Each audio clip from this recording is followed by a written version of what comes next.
ഓം നമോ ഭഗവതേ വാസുദേവായ. ഓം നമോ ഭഗവതേ വാസുദേവായ. ഓം അജ്ഞാനതിമിരാന്തസ്യ ജ്ഞാനാഞ്ജനശലാകയ ചക്ഷുരുന്മീലിതം യേന തസ്മൈ ശ്രീ ഗുരുവേ നമഃ.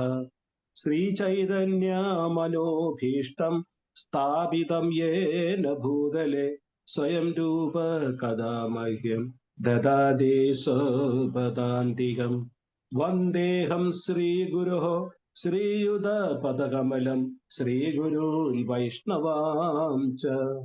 ശ്രീരൂപം സാഗ്രജാതാൻ സഹഗണ രഘുനാഥാന്വിതം തം സജീവം സാദ്വൈതം സാവധൂതം പരിജനസഹിതം കൃഷ്ണ ചൈതന്യദേവം.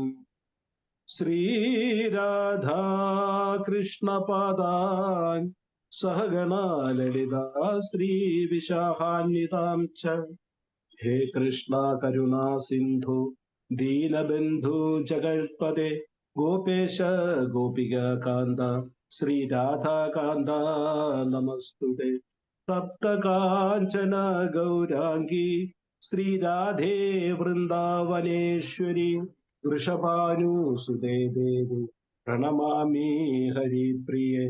വാഞ്ചാകൽപതരുഭ്യശ്ച കൃപാ സിന്ധുഭ്യേവ ച പതിതാനാം പാവനേഭ്യോ വൈഷ്ണവേഭ്യോ നമോ നമഃ.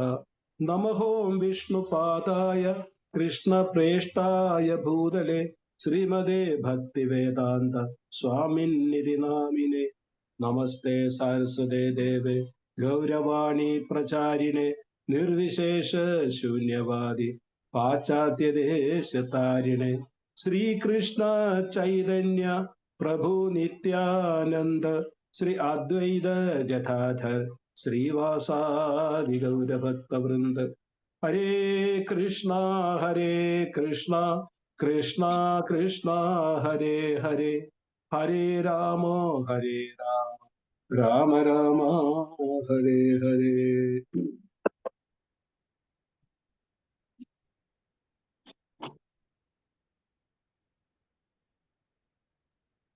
ഹരേ കൃഷ്ണ. ഇന്ദുമതി മാതാജി ആ ഓഡിയോ ഒന്ന് ഓഫ് ചെയ്യണം, സൗണ്ട് വരുന്നു. എല്ലാവർക്കും ഇന്നത്തെ ഭാഗവതം ക്ലാസ്സിലേക്ക് സുസ്വാഗതം. കൊച്ചിയിൽ ഇതെന്തല്ല ബ്ലാക്ക് ഔട്ട് ഒന്നും ഇല്ലല്ലോ. ഇവിടെ നാസിക്കിലെ ഹൈ അലർട്ടാണ്, ബ്ലാക്ക് ഔട്ട് ഒന്നും ഇല്ല. ഞാൻ പേടിച്ചായിരുന്നു, ഇനി കറണ്ട് കട്ട് വല്ലതും ഉണ്ടെങ്കിൽ ക്ലാസ് എടുക്കുമെന്നുള്ള പേടിയായിരുന്നു. പക്ഷെ ഇതുവരെ കറണ്ട് കട്ടൊന്നുമില്ല. പിന്നെ ശരി, നമുക്ക് നമ്മുടെ വിഷയത്തിലേക്ക് കടക്കാം. ശ്രീമദ് ഭാഗവതം എന്ന് പറഞ്ഞ ഗ്രന്ഥം, അതിന്റെ മഹനീയത, അതിന്റെ മഹത്വം ലോകത്തിൽ ആർക്കും വിവരിക്കാൻ കഴിയില്ല, വർണ്ണിക്കാൻ കഴിയില്ല. അതിലെ ഓരോ സ്കന്ധവും ഓരോ ലീലയും, ഇപ്പൊ നമ്മളോട് ചോദിക്കുക, നമ്മൾ ഭാഗവതം മൊത്തം വായിച്ചു കഴിഞ്ഞാൽ ഇതിൽ ഏറ്റവും ഇഷ്ടപ്പെട്ട ലീല ഏതാണെന്ന് വെച്ചാൽ നമ്മൾ കൺഫ്യൂസ്, നമുക്ക് പറയാൻ പറ്റില്ല. ദാമോദർ ലീലയാണോ, ഗോവർദ്ധന ലീലയാണോ, ഏത് ലീലയാണോ നമുക്ക് പറയാൻ പറ്റില്ല. അപ്പൊ കാരണം എല്ലാ അധ്യായങ്ങളും, എല്ലാ ശ്ലോകങ്ങളും, എല്ലാ ലീലകളും ഒന്നിനൊന്നിന് നമുക്ക് ആത്മീയമായ ഒരു ആനന്ദം പകരുന്നതാണ്. അതിൽ നിന്നാലും നമ്മൾ ഏറ്റവും ശ്രേഷ്ഠമായിട്ട് ബ്രഹ്മഗൗഡിയ വൈഷ്ണവ സമ്പ്രദായത്തിൽ ഭക്തർ കരുതുന്നത് 10ാമത്തെ അധ്യായത്തിൽ. കാരണം അതിനകത്താണ് കൃഷ്ണന്റെ ബാല്യലീലകൾ വരുന്നത്, ഏറ്റവും മധുരമായ ബാല്യലീലകൾ. നമുക്കൊന്നും നമ്മളുടെ ചിന്തകൾക്ക് അതീതമായ ലീലകളാണ്, നമുക്കൊന്നും പറയാൻ പറ്റില്ല. ഒന്ന് ആലോചിച്ച് നോക്കുക, ഒരു ഗോപസ്ത്രീയുടെ മുമ്പിൽ ഭയന്ന് നിൽക്കുന്ന ഭഗവാൻ, എങ്ങനെ നമുക്ക് അതൊക്കെ വർണ്ണിക്കാൻ കഴിയുക? ആ 10ാമത്തെ സ്കന്ധത്തിലെ ഓരോ അധ്യായവും അത്ര മനോഹരമാണ്. അതിലേറ്റവും മനോഹരം, അതായത് ഒരു നല്ലതിലും ഒരു ചീത്തയിലും നല്ലത് കണ്ടുപിടിക്കാൻ എളുപ്പമാണ്. കുറെ നല്ലതിൽ ഒരു നല്ലത് എങ്ങനെ കണ്ടുപിടിക്കാൻ പറ്റും? It is too difficult. അപ്പം ഏറ്റവും മഹത്തായ 10ാമത്തെ സ്കന്ധത്തിലെ ഏറ്റവും ദിവ്യമായ, മധുരമായ, ഒരുപാട് ലീലകളിലെ ഏറ്റവും മനോഹരമായ ഒരു അധ്യായമാണ് വേണുഗീതം. അതുല്യമായ പ്രേമഭക്തി അതിനകത്ത് വർണ്ണിച്ചിരിക്കുന്നത്. ആ വേണു 10ാമത്തെ അധ്യായത്തില് ആ വേണുഗീതമാണ് നമ്മളിപ്പോൾ ആസ്വദിച്ചുകൊണ്ടിരിക്കുന്നത്. അതായത് ഭഗവാന്റെ അധരാമൃതം പേറിക്കൊണ്ടുവരുന്ന ആ ദിവ്യ വേണുഗാനം, അതിന്റെ മാധുര്യം അനുഭവിച്ചുകൊണ്ട് ഗോപികമാർ ആലപിക്കുന്ന ദിവ്യമായ ഒരു ഗാനമാണ് വേണുഗാനം. 20 ശ്ലോകങ്ങളടങ്ങിയ ഈ ദിവ്യ പ്രേമഗാനത്തിലെ 15ാമത്തെ ശ്ലോകമാണ് ഇന്ന് നമ്മൾ ചർച്ച ചെയ്യുന്നത്. അപ്പൊ ഈ വേണുഗാനം ആലപിക്കുമ്പോൾ ഗോപികമാരുടെ ഉള്ളിൽ 2 തരം വികാരങ്ങളാണ് ഉണ്ടാകുന്നത്. ഇമോഷൻസ്, 2 തരം ഇമോഷൻസ് ആണ് അവരിൽ ഉണ്ടാകുന്നത്. അപ്പൊ അതായത് ഒന്ന് ചരങ്ങളിൽ മാത്രമല്ല, ജീവൻ ഉള്ളവിൽ മാത്രമല്ല, ജീവൻ ഇല്ലാത്തവയിൽ പോലും കമ്പനം ഉണ്ടാക്കുന്ന ഗാനം. അപ്പൊ ആ തങ്ങളുടെ പ്രാണനാഥന്റെ അധരങ്ങളിൽ നിന്ന് വരുന്ന ഈ മധുരധ്വനി, അത് കർണേന്ദ്രിയങ്ങളുടെ ഉള്ളിൽ ചെല്ലുമ്പോൾ ഹൃദയത്തിൽ ഉണ്ടാകുന്ന മധുരവികാരം. അതായത് ചരങ്ങളിൽ മാത്രമല്ല, അചരങ്ങളിൽ പോലും ചലനം സൃഷ്ടിക്കുന്ന, അപ്പൊ അതിന്റെ മഹത്വമാണ്, വേണുഗാനത്തിന്റെ മഹത്വമാണ് പറയുന്നത്. ചലനം സൃഷ്ടിക്കുന്ന, കമ്പനം കൊള്ളിക്കുന്ന ആ ദിവ്യധ്വനി തങ്ങളുടെ കർണേന്ദ്രിയങ്ങളുടെ ഉള്ളിൽ ചെല്ലുമ്പോൾ അവരിലുണ്ടാകുന്ന മധുരവികാരം. കാരണം തങ്ങളുടെ എല്ലാമായ, തങ്ങളുടെ പ്രേമഭാജനമായ കൃഷ്ണന്റെ അധരാമൃതത്തിൽ വരുന്ന ആ വേണുഗാനത്തിന്റെ അതിന്റെ ഒരു കമ്പനം അവരുടെ ഹൃദയത്തിൽ ഉണ്ടാകുന്ന മധുര വികാരം. അതാണ് ആദ്യത്തെ ഇമോഷൻസ്. രണ്ടാമത്തെ ഇമോഷൻ എന്ന് പറഞ്ഞു കഴിഞ്ഞാല് ആ സമയത്താണ് അവർക്ക് ഈ റിയലൈസേഷൻ ഉണ്ടാകുന്നത്. അതായത് കൃഷ്ണൻ തങ്ങളിൽ നിന്ന് ഒത്തിരി ദൂരെയാണല്ലോ എന്നുള്ളത്. അതുവരെ കൃഷ്ണലീലകളും കൃഷ്ണനെയും മാത്രം സ്മരിച്ചുകൊണ്ടിരിക്കുന്ന അവർ കൃഷ്ണനും ദൂരെയാണെന്ന് ഒരിക്കലും അവർക്ക് തോന്നിയിട്ടില്ല. ഞാൻ നേരത്തെ ഏതോ ക്ലാസ്സിൽ ഞാൻ പറഞ്ഞിരുന്നു, അവർ ചിന്തിക്കുന്ന അവരുടെ ഒപ്പം കൃഷ്ണനുണ്ട്, കൃഷ്ണനോടൊപ്പം അവരുണ്ടെന്നുള്ളതാണ്.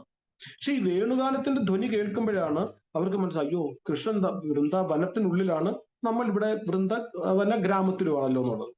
ഈ ചിന്ത ഉണ്ടാകുമ്പോൾ അവരുടെ ഉള്ളിൽ ഒരു തേങ്ങൽ ഉണ്ടാകും, ഒരു നൊമ്പരം ഉണ്ടാകും.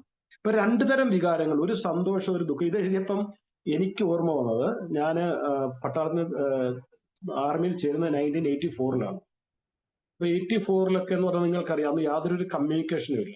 എഴുത്താണ് ഒരേ ഒരു കമ്മ്യൂണിക്കേഷൻ. അപ്പൊ ഈ അന്ന് ഗൾഫുകാരുള്ള സമയമാണ്. ഗൾഫുകാരും എഴുത്തും ഡ്രാഫ്റ്റും അവര് നമ്മളെ എഴുത്തും പണിയുള്ളൂ.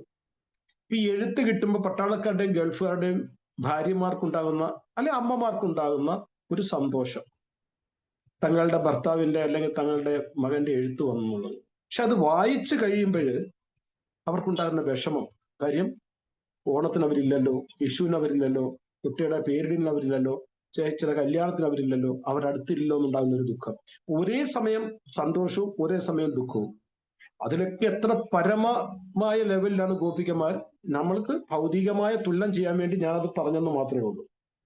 അപ്പം ഇവിടെ ഈ വിരഹ വേദനയാണ്, അതായത് ഈ വിരഹ വേദനയാണ് കൃഷ്ണമിലന്റെ മാധുര്യം കൂട്ടുന്നത്.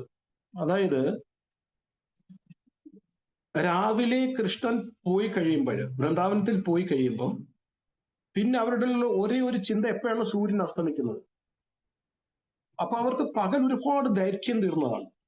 അപ്പൊ അവരുടെ പ്രതീക്ഷ വൈകിട്ട് കൃഷ്ണൻ വരുമല്ലോ എന്നുള്ളത്. ഇപ്പൊ ഞാൻ പറഞ്ഞ ഉദാഹരണത്തിൽ തന്നെ ഓരോ പട്ടാളക്കാരന്റെ അല്ലെങ്കിൽ ഗൾഫുകാരന്റെയും കുടുംബം, അവരുടെ ഉള്ളിലുള്ള ഒരേ ഒരു പ്രതീക്ഷ, ഇന്നല്ലെങ്കിൽ നാളെ അവർ വരുമല്ലോ, തങ്ങളെ കാണാൻ, തങ്ങളുടെ അടുക്കലേക്ക് വരുമല്ലോ എന്നുള്ള പ്രതീക്ഷയാണ് അവരുടെ ജീവിതത്തിൽ പ്രചോദനം നൽകുന്നത്. അത് നമുക്ക് മനസ്സിലാകില്ല. മനസ്സിലാണെങ്കിൽ അവരുടെ ഇപ്പം ഗോപികമാരുടെ വികാരം മനസ്സിലാക്കാൻ വേണ്ടി കൃഷ്ണൻ ചൈതന്യ മഹാപ്രഭുവിന്റെ രൂപത്തിൽ വന്ന എന്തുകൊണ്ടാണ്? സാക്ഷാൽ ഭഗവാന് മനസ്സിലാകുന്നില്ല വികാരം. അപ്പൊ ഭൗതിക ബന്ധനത്തിൽ കഴിയുന്ന സാധാരണ ജീവികളായ നമുക്ക് എങ്ങനെ മനസ്സിലാകും ഒരാളുടെ വികാരം വേറൊരാളിനെ എങ്ങനെ മനസ്സിലാകും? ഒരു പട്ടാളക്കാരന്റെ അല്ലെങ്കിൽ ഒരു ഗൾഫുകാരന്റെ അല്ലെങ്കിൽ വിദേശത്തുള്ള ആരെങ്കിലും കുടുംബത്തിന്റെ വികാരം നമുക്ക് മനസ്സിലാകും. നമ്മൾ ആ അനുഭവത്തിലൂടെ കടന്നു പോവാം. അപ്പൊ അവരുടെ പ്രതീക്ഷ എന്തുവാ? ഇന്നലെ നാളെ തങ്ങളുടെ ഭർത്താവ് അല്ലെങ്കിൽ മക്കൾ അല്ലെങ്കിൽ സഹോദരനോ മകളോ ആരെങ്കിലും വരുമല്ലോ എന്നുള്ളൊരു പ്രതീക്ഷ. അപ്പൊ അതേപോലെ ഈ ഗോപികമാര് രാവിലെ ഭഗവാൻ വനത്തിൽ പോയി കഴിഞ്ഞാൽ ആ ഒരു പ്രതീക്ഷയാണ് വൈകിട്ട് ഭഗവാൻ വരുമല്ലോ. രണ്ടാമത്തെ പ്രതീക്ഷ എന്തുവാ? രാത്രിയിൽ കൃഷ്ണൻ വേണുനാഥത്തിലൂടെ തങ്ങളെ വിളിച്ചാലോ, ആ വിളിച്ചുമ്പോൾ ഓടി അടുത്ത് ചെല്ലുമ്പോൾ ഭഗവാനെ അടുത്ത് കിട്ടുമല്ലോ എന്നുള്ള ഒരു പ്രതീക്ഷ. ഈ 2 പ്രതീക്ഷയാണ് അവരുടെ വിരഹവേദനയ്ക്ക് അല്പമെങ്കിലും സാന്ത്വനം കൊടുക്കുന്നത്. ഇപ്പൊ ഞാൻ കഴിഞ്ഞ ക്ലാസ്സിൽ പറഞ്ഞതുപോലെ കൃഷ്ണൻ രാവിലെ വനത്തിൽ കാലികളെ മേയ്ക്കാൻ പോയി കഴിയുമ്പോൾ സൂര്യാസ്തമയത്തോടെയാണ് തിരിച്ചു വരുന്നത്. അപ്പം അതുവരെ അവർ ചിന്തിക്കുന്ന ഒരേ ഒരു കാര്യം, അതായത് അത് എന്ത് പ്രവൃത്തികൾ ചെയ്യുമ്പോഴും ഈ സമയം കൃഷ്ണൻ എന്ത് ചെയ്യുമായിരിക്കും എന്നാണ് അവർ ചിന്തിക്കുക. അതായത് ഇപ്പൊ അവര് വീട്ടിലെ ജോലികൾ ചെയ്യുമ്പോഴും അവർ ആഹാരം കഴിക്കുമ്പോഴും കുളിക്കുമ്പോഴും ഉണ്ണുമ്പോഴും ഉറങ്ങുമ്പോഴും ഒക്കെ അവർ ചിന്തിക്കുന്നത് ഈ സമയത്ത് കൃഷ്ണൻ എന്ത് ചെയ്യുകയായിരിക്കും. കൃഷ്ണൻ കളിക്കുകയാണോ, കൃഷ്ണൻ കാലികളെ മേയ്ക്കുകയാണോ, കൃഷ്ണൻ റെസ്റ്റ് എടുക്കുകയാണോ, കൃഷ്ണൻ ആഹാരം കഴിക്കുകയാണോ, അങ്ങനെയുള്ള അവരുടെ ചിന്തയിൽ നിന്നും വന്നതാണ് വേണുഗാനം. ഇന്നത്തെ ശ്ലോകം 15-ാമത്തെയാണ്. നമുക്ക് ശ്ലോകവും ട്രാൻസ്ലേഷനും വായിക്കാം, എന്നിട്ട് നമുക്ക് പിന്നെ അതിനകത്തേക്ക് കടക്കാം. 10-ാമത്തെ സ്കന്ധത്തിലെ 21-ാമത്തെ അധ്യായത്തിലെ 15-ാമത്തെ ശ്ലോകം. നദ്യ തഥാ തത് ഉപധാര്യ മുകുന്ദഗീതം ആവർത്തലക്ഷിത മനോഭവ പത്മവേഗ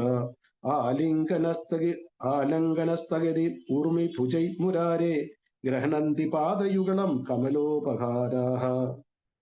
നദികൾ കൃഷ്ണന്റെ വേണുഗാനം ശ്രവിക്കവേ, നദികളെ കുറിച്ചാണ് പറയുന്നത്. നദികൾ കൃഷ്ണന്റെ വേണുഗാനം ശ്രവിക്കവേ അവരുടെ മനസ്സുകൾ കൃഷ്ണനെ കാമിക്കുകയും അവരുടെ വേഗം കുറഞ്ഞ് ജലം ക്ഷുഭിതമായി ശുചികളായി വട്ടം കറങ്ങുകയും ചെയ്യുന്നു. ഓളങ്ങളാകുന്ന കൈകളാൽ അവ മുരാരിയുടെ പാതാരബിന്ദങ്ങളെ ആലിംഗനം ചെയ്യുകയും താമരപ്പൂക്കൾ കാഴ്ചവെക്കുകയും ചെയ്യും. ഇത് വായിച്ചപ്പോ എനിക്ക് ഓർമ്മ വന്ന ഒരു കാര്യം, ഒരു ഉദാഹരണം. പാർവതി ദേവി ശിവന് വേണ്ടി തപസ് ചെയ്യുന്ന സമയത്ത്, ശിവനെ ഭർത്താവായി കിട്ടാൻ വേണ്ടി തപസ് ചെയ്യുന്ന സമയത്ത്, ശിവൻ ഒരു മുനിയുടെ വേഷത്തിൽ വരും. മുനിയുടെ വേഷത്തിൽ വന്നിട്ട് പാർവതി ദേവിയോട് ശിവന്റെ കുറ്റങ്ങളും കുറവുകളും കുറെ പറയും. ആ ശിവൻ അങ്ങനെയാണ്, ശരിക്കും വസ്ത്രം ധരിക്കത്തില്ല, കഴുത്തിൽ പാമ്പാണ്, ചുടല ഭസ്മാണ്, അങ്ങനെയാണ്, ഇങ്ങനെ കുറെ കുറ്റങ്ങൾ പറയും. പറയുന്ന ആരാ? ശിവൻ തന്നെയാണ്, ഒരു മുനിയുടെ വേഷത്തിൽ. അപ്പൊ മുനി ആയതുകൊണ്ട് പാർവതി ദേവിയുടെ ആ ക്രോധം പാർവതി അടക്കി വെച്ചിരിക്കുകയാണ്. കാര്യം ഒരു മുനി എന്ന് പറഞ്ഞു കഴിഞ്ഞാൽ ബഹുമാനിക്കപ്പെടേണ്ട വ്യക്തിയാണ്. അതുകൊണ്ട് പാർവതി ദേവി അതെല്ലാം അടക്കി വെച്ചിട്ട് ഒന്നും പറയാൻ പറ്റുന്നില്ല, ശപിക്കാൻ പറ്റുന്നില്ല, ചീത്ത വിളിക്കാൻ പറ്റുന്നില്ല. ദേഷ്യത്തോടെ തിരിഞ്ഞ് 2 സ്റ്റെപ്പ് മുമ്പോട്ട് വെക്കുമ്പോൾ ശിവൻ തന്റെ യഥാർത്ഥ രൂപത്തിലുണ്ട് ദേവി എന്ന് വിളിക്കും. ആ ശബ്ദം കേട്ടപ്പോൾ പാർവതി ദേവിക്ക് മനസ്സിലായി ഇത് മുനിയുടെ ശബ്ദമല്ലല്ലോ. പാർവതി മുഴുവൻ തിരിയാതെ തല മാത്രം തിരിഞ്ഞൊന്ന് നോക്കുമ്പോൾ ശിവനാണ് നിൽക്കുന്നത്. അപ്പൊ മുമ്പോട്ടും പോകാൻ പറ്റാത്തില്ല, പുറമോട്ടും വരാൻ പറ്റാത്ത അവസ്ഥ. ഇതിനെ കവി ഉപമിക്കുന്നത്, ചീറിപ്പാഞ്ഞു വരുന്ന നദിയുടെ മുമ്പിൽ ഒരു മല വന്നു കഴിഞ്ഞാൽ മല എന്ത് ചെയ്യുക, വെള്ളം എന്ത് ചെയ്യും, നദി എന്ത് ചെയ്യും, അവിടെ നിന്നൊരു കറക്കം കറയും, കാര്യം മുമ്പോട്ട് പോകാൻ പറ്റാത്ത അവസ്ഥ. അതേ അവസ്ഥയിലാണ് ഇവിടെ നദി. ഇവിടെ നദ്യ എന്നാ പറഞ്ഞിരിക്കുന്നത്. നദ്യ എന്ന് പറഞ്ഞാൽ നദികൾ എന്നാണ് പ്രഭാതിരിക്കുന്നത്. നദികൾ എന്ന് പറയുമ്പോൾ ഒന്നിക്കൂടുതൽ നദികളുണ്ട്. ഇപ്പൊ ഈ വൃന്ദാവനത്തിൽ ആകെ ഒരു നദി നമുക്കറിയത്തുള്ളൂ, യമുന. പിന്നെ ഇത് ഒന്നിക്കൂടുതൽ നദികൾ എന്ന് പറഞ്ഞാൽ ഒന്ന് ആകാശഗംഗയുണ്ട്. അതായത് ഒരു പ്രാവശ്യം യശോദമായി ആഗ്രഹം പുറപ്പെടുവിക്കും യമുനയിൽ പോയി ഗംഗയിൽ പോയി സ്നാനം ചെയ്യണം, അതിന് യാത്ര പോകണം. അങ്ങനെ ഭഗവാൻ തന്റെ മാതാവിന് വേണ്ടിയിട്ട് ആകാശഗംഗ വൃന്ദാവനത്തിൽ വരുന്ന ഒരു ലീല വർണ്ണിച്ചിട്ടുണ്ട് ഇവിടെ. അപ്പൊ അവങ്ങൾ നദികൾ, അപ്പൊ ഈ നദികൾ ഒഴുകി പോവുകയാണ്. എന്തിനാ ഒഴുകി പോകുന്നത് അത് നമുക്ക് പിന്നീട് ചർച്ച ചെയ്യാം. പോകുമ്പോൾ സഡൻലി വേണുനാഥം കേൾക്കുമ്പോൾ മുമ്പോട്ട് പോകാൻ പറ്റാത്ത അവസ്ഥ. ഇപ്രകാരം പാർവതി ദേവി ശിവന്റെ ശബ്ദം കേട്ടിട്ട് നിന്നു. അല്ലെങ്കിൽ ഒഴുകിപ്പോകുന്ന നദിയുടെ മുമ്പിൽ പെട്ടെന്നൊരു മല വന്ന് നിൽക്കുമ്പോൾ ആ മലയുടെ അവിടെ നിന്ന് കറങ്ങി നിൽക്കുന്ന ഒരു അവസ്ഥയുണ്ടല്ലോ, അതേപോലെ നിലച്ചുപോയ ആ നദി അതെങ്ങനെ ആവർത്ത ലക്ഷിത മനോഭവ ഭക്തവേഗ. ആവർത്ത ലക്ഷിതം എന്ന് പറഞ്ഞാൽ ചുഴി പോലെ കാണപ്പെട്ടു. കാര്യം മുമ്പോട്ട് പോകാൻ പറ്റില്ലെങ്കിൽ അവിടെ ചുഴിയാകും. അതിന്റെ വേഗം കുറച്ചു. എന്തുകൊണ്ടാണ്? ഉപധാര്യ മുകുന്ദഗീതം. എന്ത് കേട്ടിട്ടാണ്? മുകുന്ദന്റെ വേണുനാഥം കേട്ടിട്ട്. ഇതിന്റെ ഭാവാർത്ഥം കൂടി നമുക്കൊന്ന് വായിക്കാം. യമുനയും മാനസഗംഗയും പോലുള്ള പുണ്യനദികൾ, ഇവിടെ പറഞ്ഞിട്ടുണ്ട് മാനസഗംഗ. അപ്പൊ യമുനയും മാനസഗംഗയും പോലുള്ള പുണ്യനദികൾ പോലും മുരളീഗാനത്തിൽ വശീകരിക്കപ്പെടുന്നു. കൃഷ്ണനോടുള്ള പ്രേമാകർഷണം മൂലം അവ അസ്വസ്ഥരാകും. ഇങ്ങനെ വിവിധ ജീവജാലങ്ങൾ പോലും കൃഷ്ണനോടുള്ള പ്രേമത്താൽ പരവശരാകുന്നുവെങ്കിൽ ഒരു പ്രേമബന്ധത്തിലൂടെ കൃഷ്ണനെ സേവിക്കാനുള്ള തീവ്ര മോഹത്തിന്റെ പേരിൽ തങ്ങളെ എന്തിനു വിമർശിക്കുന്നു എന്നാണ് ഗോപികർ വ്യംഗ്യമായി സൂചിപ്പിക്കുന്നത്. ഇത് പ്രഭാത് വളരെ മനോഹരമായിട്ടാണ് ഇത് പറഞ്ഞിരിക്കുന്നത്. കാരണം അവർ പറയുന്നത് വെറും നദികൾക്ക് പോലും മറ്റു ജീവജാലങ്ങൾക്ക് പോലും കൃഷ്ണന്റെ വേണുഗാനത്തിനോട് പ്രേമത്താൽ ആ വേണുനാഥനം കേട്ടിട്ട് പ്രേമത്താൽ പരവശരാകുന്നെങ്കിൽ കൃഷ്ണനെ സേവിക്കാനുള്ള പ്രേമബന്ധത്തിലൂടെ കൃഷ്ണനെ സേവിക്കുന്ന തീവ്ര മോഹത്തിന്റെ പേരിൽ തങ്ങളെ എന്തിനു വിമർശിക്കണം? ആരെ ഇവിടെ വിമർശിക്കുന്നത്? അവരുടെ വീട്ടുകാർ, ഭർത്താക്കന്മാര്, അമ്മായിയപ്പനും അമ്മായിമാരും ഒക്കെയാണ്. അപ്പൊ ഈ ശ്ലോകത്തിൽ പറയുന്നത് വേണുഗാനത്തിന്റെ മധുരധ്വനി ജീവികളിൽ മാത്രമല്ല നിർജീവികളിൽ പോലും സ്വാധീനം ഉണ്ടാക്കുന്നു. അപ്പോൾ പിന്നെ സദാ കൃഷ്ണനെ മാത്രം സ്മരിച്ചുകൊണ്ടിരിക്കുന്ന, കൃഷ്ണനെ മാത്രം ഹൃദയത്തിൽ പേറിക്കൊണ്ട് നടക്കുന്ന തങ്ങളുടെ അവസ്ഥയെക്കുറിച്ച് എന്താണ് പറയാനുള്ളത്? അപ്പൊ തങ്ങളെ എന്തിനാണ് കുറ്റപ്പെടുത്തുന്നത്? അപ്പൊ ഈ വേണുഗാനത്തിൽ മൊത്തം അവർ പറയുന്നത് ഈ പ്രപഞ്ചത്തിലുള്ള എല്ലാവർക്കും, ജീവനുള്ളവർക്കും ജീവന ഇല്ലാത്തവർക്കും എല്ലാം കൃഷ്ണനെ പ്രേമിക്കാനും കൃഷ്ണനെ ആലിംഗനം ചെയ്യാനും കൃഷ്ണന്റെ പാദങ്ങളെ സ്പർശിക്കാനും കൃഷ്ണന് സേവ ചെയ്യാനും കൃഷ്ണനെ കാണാനും കൃഷ്ണനെ കേൾക്കാനുള്ള അവസരമുണ്ട്. പക്ഷെ മനുഷ്യഗണത്തിൽ ജനിച്ച നമ്മൾക്കതില്ലെങ്കിൽ നമ്മളെക്കാൾ ഭേദം ഇവരൊക്കെ അല്ലേ, മൃഗങ്ങളും പക്ഷികളും. നമ്മൾ എപ്പോഴും പറയാറുള്ളത് എന്താ? അതൊക്കെ നീചയോനികൾ എന്നാണ് നമ്മൾ പറയുന്നത്. മനുഷ്യൻ താഴെയുള്ള യോനികൾ നീചയോനികളാണ് പറയുന്നത്. ഇവിടെ പിന്നെ വേണുഗാനത്തിലൂടെ ഗോപികാന്മാർ പറയുന്നത് ഒരാളിന്റെ ഉച്ചത്വവും നിച്ചത്വവും ഡിസൈഡ് ചെയ്യുന്ന ഫാക്ടർ എന്തുവാണെന്ന് ചോദിച്ചു കഴിഞ്ഞാൽ അത് അവരുടെ ഏത് ശരീരം സ്വീകരിച്ചു എന്നുള്ളതല്ല, അവർക്ക് കൃഷ്ണ പ്രേമമുണ്ടോ. അവരിൽ കൃഷ്ണപ്രേമം ഉണ്ടെങ്കിൽ, അവർക്ക് കൃഷ്ണ കാണാൻ അവസരമുണ്ടെങ്കിൽ, കൃഷ്ണ നാമരൂപ ഗുണലീലകളുടെ വർണ്ണകൾ കേൾക്കാൻ കഴിയുന്നുണ്ടെങ്കിൽ, കൃഷ്ണ സേവ ചെയ്യാൻ കഴിയുന്നുണ്ടെങ്കിൽ ഏറ്റവും മഹത്വമായ ജന്മം അതാണ് പറയുന്നത്. ഒരാൾ എത്ര പാവപ്പെട്ടവനാണെങ്കിലും ആ വ്യക്തിയിൽ ഒന്നുമില്ല, ക്വാളിഫിക്കേഷൻ ഇല്ല, സമ്പത്തില്ല, യാതൊന്നുമില്ലെങ്കിലും ശരി, ആ വ്യക്തിയുടെ ഉള്ളിൽ കൃഷ്ണൻ ഉണ്ടെങ്കിൽ ലോകത്തിലെ എല്ലാം ആ വ്യക്തിയിലുണ്ട്, ലോകത്തിലുള്ളതെല്ലാം അയാൾക്കുണ്ട്. അതേസമയം എല്ലാം ഉള്ള ഒരു വ്യക്തി, ധന്യവാനായിക്കോട്ടെ, സൗന്ദര്യവാനായിക്കോട്ടെ, പേരും യശസ്സും എല്ലാം ഉള്ളവനായിക്കോട്ടെ, ആ വ്യക്തിയുടെ ഉള്ളിൽ കൃഷ്ണനില്ലെങ്കിൽ ആ വ്യക്തിയിൽ ഒന്നുമില്ല. അപ്പൊ നമ്മളൊക്കെ വളരെ വലിയ സമ്പന്നന്മാരാണ്, അത് മറക്കരുത്. കാരണം എന്താ? നമ്മുടെ ഉള്ളിൽ കൃഷ്ണനുണ്ട്. കൃഷ്ണൻ ഉള്ളിടത്തോളം കാലം നമ്മൾ അനാഥരല്ല, നമ്മൾ പാവപ്പെട്ടവരല്ല. ആ ഒരു ബോധം എപ്പോഴും നമ്മുടെ ഉള്ളിൽ ഉണ്ടാകണം. നമ്മുടെ ജീവിതത്തിൽ എന്തെങ്കിലും കഠിനമായ പരീക്ഷകൾ വരുമ്പോൾ, ക്ലേശകരമായ അവസ്ഥകൾ വരുമ്പോൾ ചിന്തിച്ചോളം, എൻ്റെ ഉള്ളിൽ കൃഷ്ണൻ ഉള്ളിടത്തോളം കാലം ഞാൻ വിഷമിക്കേണ്ട കാര്യമില്ല. കാര്യം കൃഷ്ണന്റെ ഹസ്തം എപ്പോഴും തന്റെ ഭക്തരെ രക്ഷിക്കാൻ വേണ്ടി നമ്മോടൊപ്പം ഉണ്ടാവും. അതായത് അതിന്റെ അറിയണമെങ്കിൽ സനത് കുമാരന്മാര് വൈകുണ്ഠത്തിൽ ചെല്ലുന്ന ആ ലീല എല്ലാവർക്കും അറിയാമായിരിക്കുമല്ലോ. സനത് കുമാരന്മാര് വൈകുണ്ഠത്തിൽ ചെല്ലുന്ന ലീല അറിയാൻ മേലാത്തവരാരെങ്കിലും ഉണ്ടോ ഇതിനകത്ത്? ഉണ്ടായാലും പറയാൻ വേണ്ടിയാണ്. ആരെങ്കിലും ഉണ്ടോ അറിയാൻ മേലാത്തവർ, കേട്ടിട്ടില്ലാത്തവർ? ജയവിജയന്മാർക്ക് ശാപം കിട്ടുന്ന ലീല ഓക്കെ, എല്ലാവർക്കും അറിയാം. അപ്പൊ ആ സമയത്ത് ജയവിജയന്മാർക്ക് ശാപം കിട്ടുന്ന സമയത്ത് ഭഗവാൻ അകത്തുനിന്ന് ഓടി വന്നിട്ട് ഈ സനത്കുമാരന്മാരോട് പറയുന്ന വർണ്ണനുണ്ട്. ഭാഗത്തുള്ളവരൊന്ന് വായിക്കണം. ഏറ്റവും ടച്ച്, ഞാനത് നോട്ട് ചെയ്തിട്ടുണ്ട്, കാണാതെ പഠിക്കുന്ന ഒരു ശ്ലോകം ഞാൻ നോട്ട് ചെയ്ത് വെച്ചിട്ടുണ്ട്. 3.15 43-49 എഴുതി വെച്ചിട്ടുണ്ട് ബൈഹാർട്ട് ചെയ്യാൻ. അത്ര ടച്ചിങ് ഒരു ശ്ലോകമാണ്. ഭഗവാൻ എന്താ പറയുന്നതെന്നറിയോ? എന്റെ ഭക്തരുടെ സേവ ഞാൻ ചെയ്യുന്നത് കൊണ്ടാണ് എന്റെ പാതാരബിന്ദങ്ങളിൽ ഇത്രയധികം ശക്തിയുള്ളത്. ശ്രദ്ധിച്ചു കേൾക്കുക. സാക്ഷാൽ ഭഗവാൻ കൃഷ്ണൻ പറയുന്നത് എന്റെ പാതാരബിന്ദങ്ങളിൽ എന്തുകൊണ്ടാണ് ശക്തിയുള്ളതെന്ന് ചോദിച്ചു കഴിഞ്ഞാൽ ഞാൻ എന്റെ ഭക്തരുടെ സേവ ചെയ്യുന്നതുകൊണ്ടാണ്. ഭക്തർ എന്റെ സേവ ചെയ്യുന്നതല്ല ഭഗവാൻ പറയുന്നു, ഞാൻ ഭക്തരുടെ സേവ ചെയ്യുന്നുണ്ട്. അതിന് ഭക്തരെ കുറിച്ച് ഒരുപാട് പറഞ്ഞ ഭഗവാൻ പറയുന്നുണ്ട്. അപ്പൊ ഇവിടെ പറഞ്ഞതിന്റെ അർത്ഥം എന്ന് പറഞ്ഞു കഴിഞ്ഞാൽ സദാ കൃഷ്ണനെ മാത്രം ഹൃദയത്തിൽ പേര് നടക്കുന്ന ഏതൊരു വ്യക്തിയായാലും ആ വ്യക്തിക്ക് ഈ ഭൂമിയിൽ യാതൊന്നിനെ കുറിച്ചും ഭയക്കേണ്ട ആവശ്യമില്ല.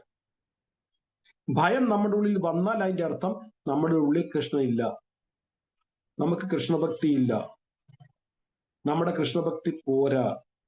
എന്തിനെ കുറിച്ചായാലും, നമ്മുടെ കുടുംബാംഗങ്ങളെ കുറിച്ചായിട്ട്, മക്കളെ കുറിച്ചായിട്ട്, അത് നടക്കുന്നില്ല, ഇത് നടക്കുന്നില്ല, അവർക്ക് ജോലി കിട്ടുന്നില്ല, കല്യാണം നടക്കുന്നില്ല, മക്കളുണ്ടാകുന്നില്ല, സാമ്പത്തിക ബുദ്ധിമുട്ടാകും, ശാരീരിക ക്ലേശമാകാം, ആ സമയത്ത് ചിന്തിച്ചോണം എന്റെ കൂടെ കൃഷ്ണനുണ്ട്, പിന്നെ ഞാൻ എന്തിനു വെറി ചെയ്യണം? നിങ്ങൾ കേട്ട് കാണും ഒരു പേര്, സർവഭവം പ്രഭു. കേട്ടിട്ടുണ്ടോ ആരെങ്കിലും? സർവഭവം പ്രഭു, ഒത്തിരി ഫാറ്റ് ആയിട്ടുള്ള ഒരു പ്രഭു. ആരെങ്കിലും കേട്ടിട്ടുണ്ടോ സർവഭവം പ്രഭു? ഒരു വ്യക്തിയെ കുറിച്ച് കേട്ടിട്ടുണ്ടോ ആരെങ്കിലും? ഗൃഹസ്ഥ ഡിവോട്ടിയാ, യൂട്യൂബിലൊക്കെ ഇഷ്ടംപോലെ അദ്ദേഹത്തിന് ലെക്ചർ ഉണ്ട്. അദ്ദേഹം പാകിസ്ഥാനിൽ പ്രീച്ചിങ്ങിന് പോകാറുണ്ട്. അത് ഈ ധോത്തിക്കുറ്റം തിലകിട്ടില്ല, സാധാരണ ബന്ധുക്കളെ കാണുന്ന വിസയിൽ ഉണ്ടാക്കിയിട്ട് അവിടെ പോയിട്ട് അവിടെ ഹിന്ദുക്കളുടെ ഇടയിൽ അദ്ദേഹം ഞാൻ ക്ലാസ് കേൾക്കാറുണ്ട് ധാരാളം. എങ്ങനെയുണ്ട് പ്രഭു അദ്ദേഹത്തിന്റെ തമാശകളൊക്കെ? നല്ല രസം, നല്ല ആ ഹിന്ദി നല്ല രസമാണ് കേൾക്കാനായിട്ട്. ഒരു പ്രാവശ്യം അദ്ദേഹം കഴിഞ്ഞ കുംഭമേളയ്ക്ക് മുമ്പായിട്ട് അദ്ദേഹം ഇവിടെ നാസിക്കിൽ വന്നിരുന്നു. അദ്ദേഹം ഗൗരാംഗ് പ്രഭുവിനെ അറിയാമല്ലോ, മലയാളിയാണ് ഗൗരാംഗ് പ്രഭു, പാലക്കാട്ടുകാരനാണ് ഗൗരാംഗ് പ്രഭു. അദ്ദേഹം ഒരു ആസ്ട്രേലിയ ഡിവോട്ടി, വേറെ 2 ഡിവോട്ടി. അവര് വന്നത് നാസിക്കിൽ സർവേ ചെയ്യാനാണ്, എവിടെ പണ്ടാണ് കെട്ടണം, എവിടെ എന്തെല്ലാം ചെയ്യണമെന്ന്. അതായത് കുംഭമേളയ്ക്ക് മുമ്പ്. കഴിഞ്ഞ കുംഭമേള 2016 എനിക്ക് തോന്നുന്നു, 15 16 ഇപ്പൊ 26 അടുത്ത 12 വർഷം 2014 അപ്പൊ അന്ന് ഓണത്തിന്റെ ദിവസമാണ് ഇവര് വന്നത്. ഓണത്തിന്റെ ദിവസം വീട്ടില് ഞങ്ങളും തുളസിയുള്ള സമയമായിരുന്നുകൊണ്ട് എല്ലാ ബ്രഹ്മചാരികളെയും ഉച്ചയ്ക്ക് ആഹാരത്തിൽ വിളിച്ചത് എല്ലാ ഐറ്റങ്ങളും വെച്ചു.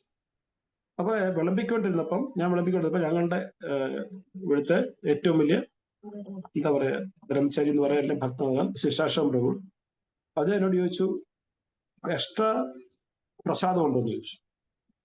ആഹാരം അപ്പൊ ചോറ്, സാമ്പാർ, അവിയൽ എല്ലാം ഉണ്ട്, എല്ലാ ഐറ്റം ഇലയിലായിരുന്നു. അപ്പൊ എനിക്കറിയാം തുളസി വെക്കുമ്പോ 10 പേർക്ക് എക്സ്ട്രാ വെച്ചിട്ട് വെക്കത്തോന്ന് അറിയാം. അപ്പൊ ഞാൻ പറഞ്ഞു ഉണ്ടായിരിക്കും, കാണും. 10 പേർക്ക് വേണമോ? മാതാജിയോട് ചോദിക്കാൻ പറഞ്ഞു. ഞാൻ തുളസിയോട് ചോദിച്ചു, 10 പേർക്ക് എക്സ്ട്രാ കാണും. എന്റെ കൂട്ടാനൊക്കെ കാണും, ചോറ് കുറയും, അത് ഞാൻ വെച്ചോളാം, എനിക്കൊരു 30 മിനിറ്റ്സ് മതി എന്ന് പറഞ്ഞു. ഞാൻ പുള്ളിയോട് പറഞ്ഞു സർവവും പ്രഭുവും ഗൗരാംഗ് പ്രഭു ഒക്കെ നാസിക്കിൽ വന്നിട്ടുണ്ട്, അവർ ആഹാരം കഴിച്ചിട്ടില്ല, പ്രസാദം അവർക്ക് കൊടുക്കണമെന്ന് പറഞ്ഞു, അവര് വരുമെന്ന് പറഞ്ഞു. അപ്പൊ ഈ പറയുമ്പോൾ ഉച്ചയ്ക്ക് 1:30 ആയി കാണും. ഞാൻ പറഞ്ഞു ഓക്കെ പ്രഭു, ഞാൻ അറേഞ്ച് ചെയ്തോളാം. പുള്ളി ആഹാരം എല്ലാം കഴിച്ചു കഴിഞ്ഞിട്ട് പോകുന്ന നേരത്തിനോട് പറഞ്ഞു, വേറൊരു ബ്രഹ്മചാരി ഉണ്ട് ഞങ്ങളുടെ നാസിക്കിലെ, പുള്ളി അവരുടെ കൂടെ ഗൈഡായിട്ട് പോയിട്ടുണ്ട്, അദ്ദേഹത്തിനെ വിളിച്ചു കഴിഞ്ഞാൽ നിങ്ങൾക്ക് അങ്ങോട്ട് ഇത് ചെയ്യാം, കണക്ട് ചെയ്യാമെന്ന് പറഞ്ഞു. ഞാൻ ആ ബ്രഹ്മചാരി ഫോൺ ചെയ്ത പുള്ളി പറഞ്ഞു 1/2 മണിക്കൂർ കഴിയുമ്പോൾ എല്ലാം തീരും, ഞങ്ങൾ വരാമെന്ന് പറഞ്ഞു. വരാൻ നേരത്താണ് ഞാൻ താമസിക്കുന്ന 3rd ഫ്ലോറിലാണ്. പക്ഷെ അന്ന് അവിടെ ലിഫ്റ്റ് ഇല്ല, പഴയ ബിൽഡിംഗ് ആണ്, 97-ൽ പണിഞ്ഞ ബിൽഡിംഗ് ആണ്, ലിഫ്റ്റ് ഇല്ല. ഇപ്പൊ പുള്ളിയുടെ ഫോൺ വന്നപ്പോൾ എന്നോട് പറഞ്ഞു സർവം പ്രഭുവിന് പിന്നെ സ്റ്റെപ്പ് കയറാൻ പറ്റില്ല, ഭയങ്കര ഫാറ്റിയാ, കയറാൻ പറ്റില്ല. അപ്പൊ അതുകൊണ്ട് ഒരു കാര്യം ചെയ്യുക, അമ്പലത്തിനടുത്തൊരു വലിയ ഒരു വെള്ളമുണ്ട്, എല്ലാ ആഹാരം പാക്ക് ചെയ്ത് അവിടെ കൊണ്ടുവരാൻ. ഞാൻ പറഞ്ഞു ഒക്കെ കൊണ്ടുവരാൻ നോക്കും. സകലം ഞങ്ങൾ പാക്ക് ചെയ്ത് വേറെ ഡിവോട്ടി ഹെൽപ്പ് ചെയ്തു, അദ്ദേഹത്തിന്റെ കാറിൽ ഞങ്ങൾ അവിടെ കൊണ്ടുവന്നു. കൊണ്ടുവന്നപ്പോ ഇവര് വന്നിരുന്നു. അപ്പോഴത്തേക്ക് വിളമ്പാൻ ഞാനിവിടെ കൂടി വിളമ്പി. അപ്പൊ ഞാൻ ഇങ്ങനെ ഓരോന്ന് വിളമ്പി നമ്മൾ സാധാരണ പായസം അവിടെ പ്രഥമനായിരുന്നു, ഏറ്റവും ലാസ്റ്റിലാണ് പ്രഥമം വിളമ്പുന്നത്. ഞാൻ ഏറ്റവും ലാസ്റ്റിൽ പ്രഥമം വിളമ്പി. പുള്ളി ഒരു സിപ്പ് അങ്ങോട്ട് കഴിച്ചിട്ട് എന്നെ ഒന്ന് തുറിച്ചിരുന്നു. അതോട് ഈ പകലേ രസക്താ ഇത് ആദ്യം തരാൻ വയ്യായിരുന്നു. ഞാൻ ഞെട്ടിപ്പോയി, എന്തായി പറയുന്നത്? ഞാൻ ഒന്നും ഇണ്ടാതെ ഇങ്ങനെ കൈ കൊണ്ട് നിൽക്കുകയാണ്. പറയാ ഞാൻ ചോറും ഇത്ര നല്ല കൂട്ടാന് അത് കഴിച്ച് എന്റെ വയറ് മൊത്തം നിറഞ്ഞു. അപ്പൊ ഏറ്റവും നല്ല സാധനം അവസാനം കൊണ്ട് നിന്നെ ഞാൻ അങ്ങനെ കഴിക്കുന്നത്. ഇപ്പൊ സർവം പ്രഭു പിന്നെ പാകിസ്ഥാനിൽ പോകാറുണ്ട് പ്രീച്ചിങ്ങിന് വേണ്ടിയിട്ട് ഹിന്ദുക്കളെ. അപ്പൊ അദ്ദേഹത്തോട് ഒരു ഡിവോട്ടി ചോദിച്ച ചോദ്യമാണ്, അങ്ങേക്ക് ഭയമില്ലേ പാകിസ്ഥാനിൽ പ്രീച്ചിങ്ങിന് പോകാൻ? എവിടെയെങ്കിലും ലീക്ക് ആയി കഴിഞ്ഞാൽ ജീവനോട് തിരിച്ചു വരാൻ പറ്റുമെന്ന് ചോദിച്ചു. അപ്പൊ അദ്ദേഹം പറഞ്ഞൊരു വാക്കുണ്ട്, എന്റെ ഇടത്തും കൃഷ്ണൻ വലത്തും കൃഷ്ണൻ, അപ്പൊ ഞാൻ കൃഷ്ണൻ എന്റെ കൂടെ ഉണ്ടെങ്കിൽ ഞാൻ ഈ പാകിസ്ഥാനികൾ എന്തിനാ ഭയക്കുന്നു?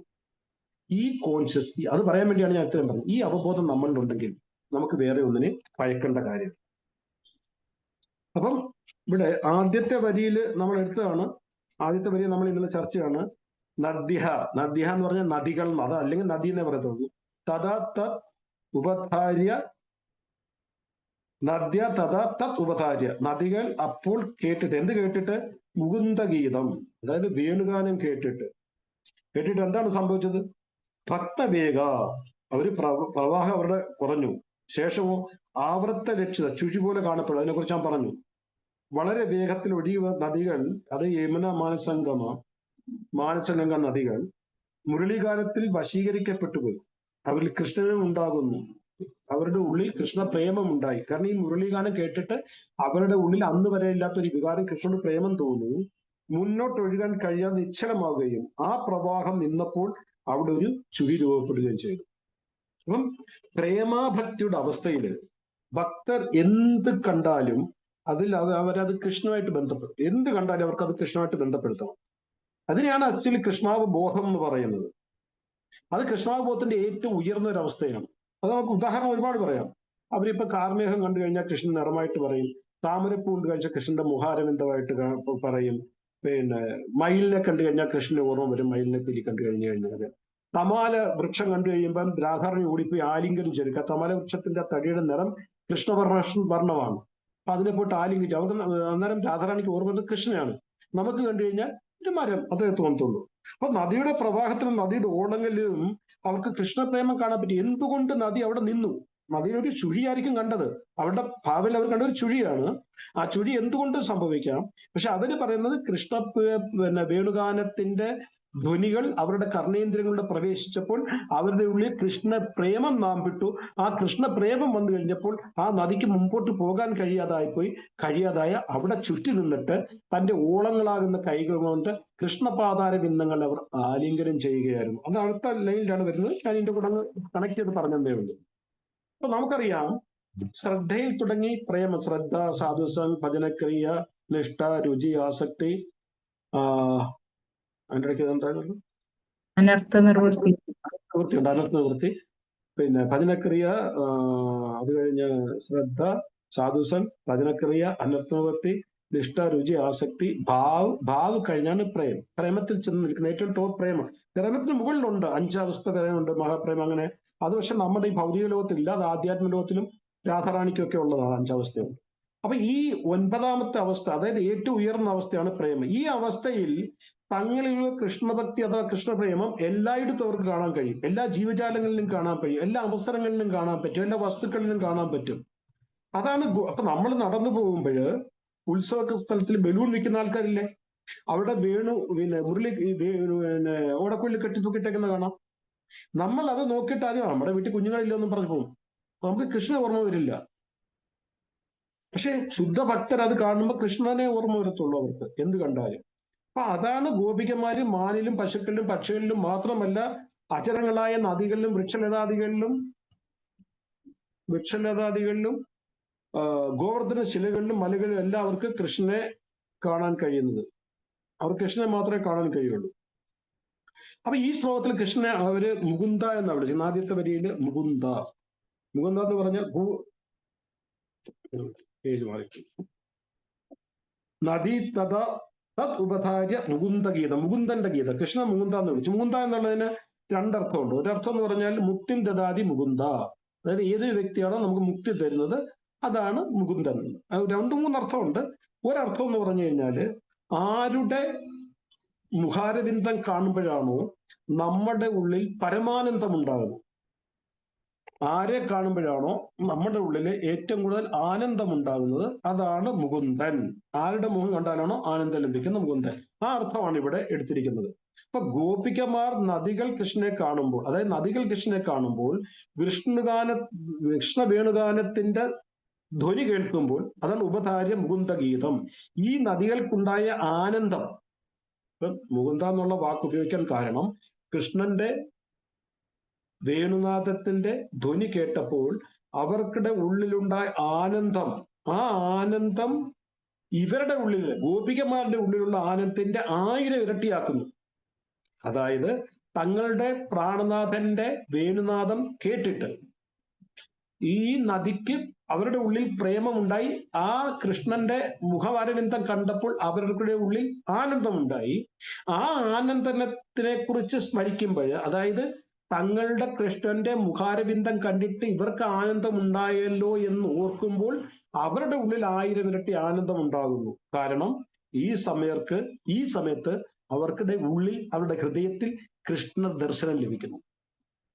അവർക്ക് കൃഷ്ണന്റെ മുഖാരവിന്ദത്തിന്റെ ദർശനം ലഭിക്കുന്നു. കാരണം അവർ കൃഷ്ണനെ കുറിച്ച് മാത്രമാണ് സ്മരിക്കുന്നത്. അപ്പൊ അതുകൊണ്ടാണ് അവർക്ക് ആനന്ദം ലഭിക്കുന്നത്. അപ്പൊ 3ാമത്തെ വരിയിൽ ഗോപികൾ പറയുന്നത് ആലിംഗനോ ഊർമി ഭുജൈ. ഈ നദികൾ തങ്ങളുടെ ഓളകളാകുന്ന കൈകൾ കൊണ്ട് ആലിംഗനം ചെയ്തു. അത് കൃഷ്ണൻ യമുനയുടെ കരയിൽ നിൽക്കുന്നു. വെള്ളത്തിന്റെ പ്രവാഹത്തിൽ ഓളങ്ങൾ ചെന്ന് കൃഷ്ണന്റെ പാദങ്ങളെ സ്പർശിക്കുമ്പോൾ ഗോപികമാർ പറയുന്നത്, ഈ ഓളങ്ങൾ എന്ന് പറയുന്നത് ഈ യമുനയുടെ കൈകളാണ്, നദികളുടെ കൈകളാണ്. ആ കൈകൾ ചെന്ന് കൃഷ്ണന്റെ പാതാരബിന്ദങ്ങളെ ആലിംഗനം ചെയ്യുകയാണ്. എന്തുകൊണ്ട്? അവരുടെ ഉള്ളിലെ പ്രേമം പ്രകടിപ്പിക്കാൻ വേണ്ടി. ആരെയാണ് ആലിംഗനം ചെയ്തത്? മുരാരേ. മുരാരി എന്ന് പറഞ്ഞാൽ മുരിയുടെ അരി, മുരയുടെ അരി. മുര എന്ന് പറഞ്ഞൊരു അസുരൻ, ഹരി എന്ന് പറഞ്ഞ ശത്രു. മുരന്റെ അരി മുരാരി. കൃഷ്ണൻ മുരളിക്കുന്ന ഒരു പേരാണ് മുരാരി. മുര എന്ന് പറഞ്ഞ അസുരനെ കൊന്നത് വളരെ വേറൊരു പാസ്റ്റ് ടൈമാണ്, അതിപ്പോ നമുക്ക് പറയേണ്ട ആവശ്യമില്ല. അപ്പൊ മുരാരി, അത് ആലിംഗന ഊർമ്മ ഭുജൈ മുരാരി. ഇവിടെ ഭഗവാനെ മുരാരി എന്ന് വിളിച്ചു, മുകുന്ദ എന്ന് വിളിച്ചു. ആ 2 സന്ദർഭം മനസ്സിലാക്കുക. ആദ്യത്തെ സന്ദർഭത്തിൽ എന്തായിരുന്നു? ആനന്ദം വരുന്നു, അതുകൊണ്ട് മൂത്താന്ന് വിളിച്ചു. ഇവിടെ മുരാരി. അപ്പൊ വൈദിക സാഹിത്യത്തില് നദിയെ പത്നിയായിട്ടും സമുദ്രത്തെ പതിയായിട്ടാണ് ഉപയോഗിച്ചിരിക്കുന്നത്. അപ്പൊ ഇപ്രകാരം പതി മിലൻ, മിലൻ എന്ന് പറഞ്ഞാൽ അറിയാമല്ലോ, സംസ്കൃത വേടാണ്. മിലൻ എന്ന് പറഞ്ഞാൽ കാണുക, കാണാൻ വേണ്ടിയിട്ട്. പതിയുടെ മിലന് വേണ്ടിയിട്ട്, പതിയെ കാണാൻ വേണ്ടി വളരെയധികം തീവ്ര പ്രേമത്തോടെ ആഗ്രഹത്തോടു കൂടി ഫുൾ സ്പീഡിൽ നദി ഒഴുകുകയാണ്. എങ്ങോട്ട്? സമുദ്രത്തിൽ. കാരണം എന്താണ്?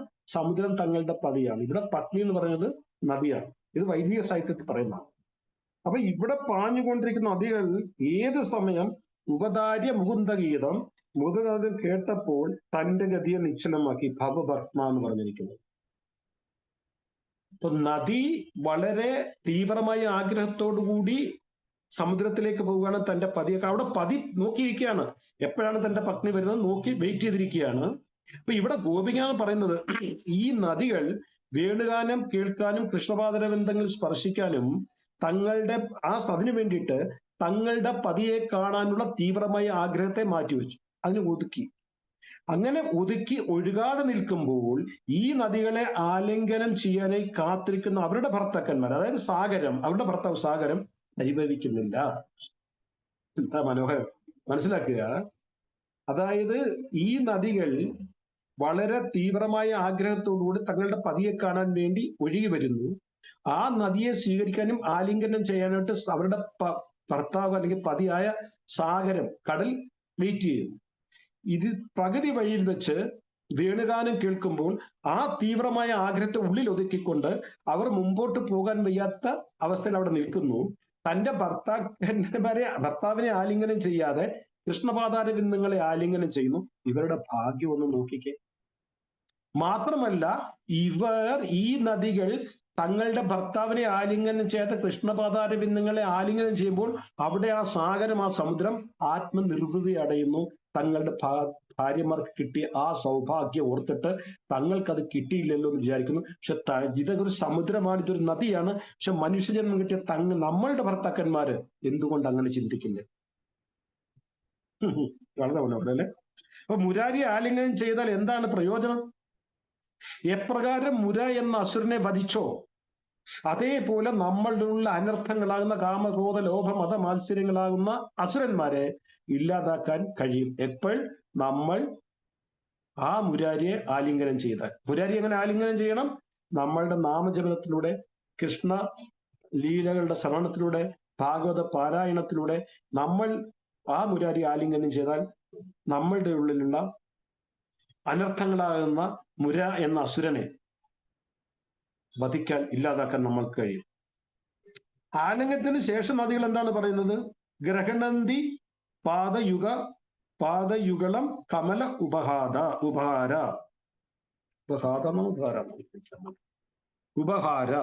ഗ്രഹണന്തി പാദയുഗളം കമലോപഹാര. അപ്പം ഗ്രഹണന്തി എന്ന് പറഞ്ഞു കഴിഞ്ഞാല് പിടിച്ചെടുക്കുന്ന, പാദയുഗളം എന്ന് പറഞ്ഞാൽ അത് 2 പാദങ്ങളും, കമല എന്ന് പറഞ്ഞാൽ 3 അർത്ഥമുണ്ട് കമലത്തിൽ. ഒരുപാട് അർത്ഥമുണ്ട്. പൂക്കള്, ജലം, ധനം എന്നൊക്കെ ഉണ്ട്.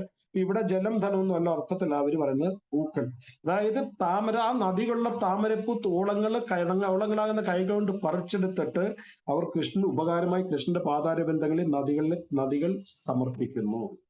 കൃഷ്ണനെ ആലിംഗനം ചെയ്തു. കൃഷ്ണൻ വേണുനാഥൻ കേട്ടു. അവരുടെ പ്രേമമുണ്ടായി. കൃഷ്ണനെ കണ്ടു, സംതൃപ്തി അടഞ്ഞു. കൃഷ്ണ സൗന്ദര്യം ആസ്വദിച്ചു. കൃഷ്ണന്റെ പാദങ്ങളെ ആലിംഗനം ചെയ്തു. അത് കഴിഞ്ഞ് നദിയിലെ താമരപ്പൂ പറിച്ച് കൃഷ്ണ ഉപകാരമായിട്ട് അവർ കൊടുത്തു. നമ്മളും അങ്ങനെ വേണം. ഏത് സമയത്ത് ക്ഷേത്രത്തിൽ പോകുമ്പോൾ ഭഗവാന് വേണ്ടി എന്തെങ്കിലും കൊണ്ടുപോകും. എന്തെങ്കിലും. എനിക്ക് ഏറ്റവും കൂടുതൽ ടച്ച് എന്ന് കരുതുന്നത്, ഞാൻ എന്നും മംഗലാർത്തിക്ക് പോയി ദർശനാർത്ഥിയും കഴിഞ്ഞ് ഭാഗവതം കഴിഞ്ഞ് ജപം കഴിഞ്ഞൊക്കെ തിരിച്ചു വരുന്നത്. അപ്പൊ ദർശനാർത്ഥി സമയം 8 മണിക്ക് ദർശനാർത്ഥി ഈ ഗോവിന്ദാദിപുരുഷം വിടുന്ന സമയത്ത് ഒരു മാതാജി ഉണ്ട്. ഏജ്ഡ്, ഒരു 65+ കാണും. കുറച്ച് ദൂരെ അവർ താമസിക്കുന്നത്. അവർ എന്നും വരുമ്പോൾ എന്തെങ്കിലും ഒരു ഫ്രൂട്ട് അവിടെ കാണും. 365. ചിലപ്പോൾ ഒരു മാങ്ങയായിരിക്കും, മാങ്ങ സീസൺ, ചിലപ്പോൾ ഒരു പഴമായിരിക്കും, പേരയ്ക്കായിരിക്കും, ആപ്പിളായിരിക്കും, എന്തെങ്കിലും ഒരു ഫ്രൂട്ട്സ് ഇല്ലാതെ ഇന്ന് വരെ അവർ കണ്ടിട്ട്. അപ്പൊ നമ്മൾ മുമ്പിൽ ഒരു വലിയ താലം വെക്കുമല്ലോ, അത് ഓഫ് ചെയ്ത പുഷ്പങ്ങൾ ഇടാനായിട്ട്, അതിനകത്ത് അവരത് കൊണ്ടുവെക്കും. ഇന്ന് വരെ അതില്ലാതെ ഞാൻ കണ്ടില്ല. അപ്പൊ ഞാൻ വിചാരിക്കും ഭഗവാൻ എന്തൊരു സന്തോഷമായിരിക്കും അത് കാണുമ്പോൾ, എന്തൊരു ആനന്ദമായിരിക്കും. അപ്പൊ നമ്മൾ പോകുമ്പോൾ ഒന്നുമില്ല, കുറച്ച് പൂ കഴിച്ചുകൊണ്ട് പോവുക, അല്ലെങ്കിൽ എന്തൊരു ഫ്രൂട്ട്സ് വാങ്ങിച്ചുകൊണ്ട് കൊടുക്കുക. നമ്മൾക്ക് കഴിയുന്ന എന്തെങ്കിലും ഇല്ലാതെ പോകരുത്. ഭഗവാനെ കാണാൻ പോകുമ്പോൾ എന്തെങ്കിലും പോകണം. അത് നദി നമ്മളെ പഠിപ്പിക്കുന്നു. നമ്മൾ നദിയാണ് പഠിപ്പിക്കുന്നത്, ഇവിടെ നദി നമ്മളെ പഠിപ്പിക്കുന്നത്. അപ്പം നമ്മളും അതുപോലെ ചെയ്യണം. അതായത് കൃഷ്ണ വിരഹത്തില് ഏറ്റവും പരമമായ ആനന്ദം ഗോപികമാർ അനുഭവിക്കുന്നത് ഇങ്ങനെയുള്ള കാര്യങ്ങൾ ഓർത്തിട്ട് ചർച്ച ചെയ്തിട്ടുണ്ട്. ഒപ്പം തന്നെ അവര് കൃഷ്ണന്റെ വിരഹവേദന ആഗ്രഹിക്കുന്നു. അതായത് അവര് പറയുന്നത് ഈ നദികള്, മരങ്ങള്, മാനുകള്, പശുക്കള്, പക്ഷികള്, മലകള്, ഇവരെയൊക്കെ ശ്രേഷ്ഠർ, തങ്ങളെക്കാൾ ശ്രേഷ്ഠരാണ്. തങ്ങൾ ഇൻസിഗ്നിഫിക്കന്റ് ക്രിയേച്ചറാണ്. കാരണം എന്താണ്? തങ്ങൾക്ക് അത്രയും സമയം കൃഷ്ണനെ കാണാൻ പറ്റുന്നത്. ഇത് വളരെ വലിയ പാഠമാണ് നമുക്ക് തരുന്നത്. നമ്മൾക്ക് എന്തെങ്കിലും ഒരു ചെറിയ ഗുണമുണ്ടെങ്കിൽ നമ്മൾ ഏറ്റവും ശ്രേഷ്ഠമായിട്ട് കാണും. നമുക്ക് എന്തെങ്കിലും സേവ കിട്ടിയാൽ, നമുക്ക് എന്തെങ്കിലും പറയാൻ പറ്റിയാല്, ക്ലാസ്സുകൾ എടുക്കാൻ കഴിഞ്ഞാല്, പാചകം ചെയ്യാൻ കഴിഞ്ഞാല്, മാല കെട്ടാൻ കഴിഞ്ഞു കഴിഞ്ഞാല്, ഡീറ്റി സേവ ചെയ്യാൻ കിട്ടിക്കഴിഞ്ഞാൽ നമ്മൾ ബാക്കിയുള്ള ഭക്തരുമായിട്ട് നമ്മൾ നമ്മെ തന്നെ കമ്പയർ ചെയ്യും. നമ്മൾ അവരെക്കാൾ ശ്രേഷ്ഠമാണെന്ന് കരുതും. ഒരിക്കലും അങ്ങനെ പാടില്ല. നമ്മൾ ഏറ്റവും ഇൻസിഗ്നിഫിക്കന്റ് ആണെന്ന് കാണണം. അതാണ് ഗോപികമാർ അവരുടെ എക്സ്പീരിയൻസ് അവർ പറയുന്നത്. അതായത് ഒരു ചെറിയ കഴിവുകൾ ഉണ്ടെങ്കിൽ പോലും നമ്മൾ അതിൽ അഹങ്കാരം ആസ്വദിക്കുന്നു. എനിക്കിത് കഴിയുന്നു, അവർക്കത് കഴിയുന്നില്ല. എനിക്കിത് കിട്ടി, അവർക്കത് കിട്ടുന്നില്ല. ഇവിടെ ഗോപികമാർ നമ്മളെ പഠിക്കുന്നത്, അതായത് അവർ ബാക്കിയുള്ളവരായിട്ട് കമ്പയർ ചെയ്യുമ്പം അവരെ ഇൻസിഗ്നിഫിക്കന്റ് ആയിട്ട് കാണുന്നത്, അവരെ തുച്ഛമായിട്ടാണ് കാണുന്നത്, അവരെ മ്ലേച്ഛമായിട്ടാണ് അവർ കാണുന്നത്. ഇവർക്ക് കാരണം അവർക്ക് കിട്ടുന്ന സൗഭാഗ്യം ഉള്ളത് കൊണ്ട് അസൂയല്ല, അവർക്ക് എന്തിനു കിട്ടി എന്നുള്ളതല്ല വിഷയം. ഇവിടെ തങ്ങൾക്ക് കിട്ടിയില്ല. കാരണം എന്താണ്? തങ്ങൾ ഇൻസിഗ്നിഫിക്കന്റ് ആണ്. ഞാനിപ്പോ ആദ്യം ക്ലാസ് തുടങ്ങുമ്പോൾ ഒരു സേവയെ കുറിച്ച് പറഞ്ഞില്ലേ, സേവ കിട്ടുമ്പോൾ അത് കൃഷ്ണകൃപയാണ്, സേവ പോയപ്പോഴും അത് കൃഷ്ണകൃപയാണ്, കൃഷ്ണാശിച്ച. അതേപോലെ നമുക്ക് എന്തെങ്കിലും കഴിവ് കിട്ടിയിട്ടുണ്ടെങ്കിൽ ആ കഴിവ് കൃഷ്ണകൃപ കൊണ്ടാന്നുള്ള ബോധം നമ്മളുടെ വേണം. അതില്ലെങ്കിൽ നമുക്ക് അഹങ്കാരം വളരും. അതായത് അതിന് ഏറ്റവും നല്ല ഉദാഹരണം ഗോപികമാരി തരും നമുക്ക്. അതായത് എപ്പോഴായാലും നമ്മൾ ചിന്തിക്കേണ്ടത് നമ്മുടെ ഉള്ളിൽ അഹങ്കാരം ഉണ്ടാകാൻ പാടില്ല. നമ്മളൊരു തുച്ഛ സേവകനാണ്. അത് servant of the servant, Das എന്ന് പറഞ്ഞാൽ മാത്രം പോലെ ആ ബോധം നമ്മളിൽ ഉണ്ടാകണം. നമ്മൾ എപ്പോഴും പറയും ദാസ്. പക്ഷെ ആ പ്രവൃത്തിയിൽ അത് നമ്മുടെ ഉള്ളിൽ വരാറില്ല. അതെങ്ങനെ വരണം എന്നാണ് ഗോപികമാരി ഈ ശ്ലോകത്തിലൂടെ കാണിച്ചിരിക്കുന്നത്. നമുക്ക് ഇന്നിവിടെ നിർത്താം. അടുത്ത ആഴ്ചയിൽ 16ാമത്തെ ശ്ലോകമായിട്ട് നമുക്ക് വീണ്ടും കാണാം. അതുവരെ എല്ലാവർക്കും ഹരേ കൃഷ്ണ. ആർക്കെന്തെങ്കിലും ചോദിക്കാനോ പറയാനോ ഉണ്ടെങ്കിൽ പറയാം. ഹരേ കൃഷ്ണ. ആർക്കെങ്കിലും ചോദിക്കാനോ പറയാനോ ഉണ്ടോ?